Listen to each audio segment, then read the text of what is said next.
भरेको आइपी तपाईँले परेको बटन तपाईँले हेर्न जान्नुहुन्छ।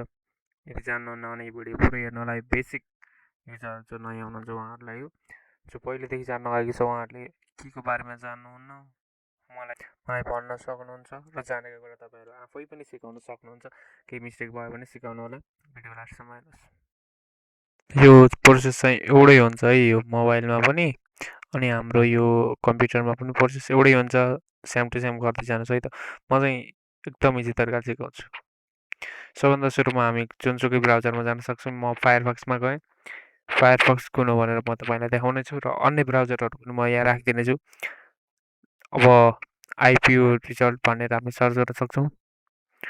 सर्च गरिसकेपछि यस्तो इन्टरफेस तपाईँले देख्न सक्नुहुन्छ। आइपिओ रिजल्टमा क्लिक गरिसकेपछि यो इन्टरफेस आउँछ। यो वेब पेजमा आइसकेपछि हामीलाई कुन आइपिओ रिचार्ज चेक गर्नु पऱ्यो त्यो आइपिओको नाम यहाँ सिलेक्ट गरी आफ्नो बिओ आइडी डिमेट आइडी जुन चाहिँ तपाईँले ब्याङ्क खाता खोलिसकेपछि तपाईँको इमेलमा आउँछ यो राखेर यहाँ भएको क्याप्चा जस्ताको त्यस्तै राखेर तपाईँले चाहिँ भ्यू रिजल्टमा क्लिक गर्न सक्नुहुन्छ।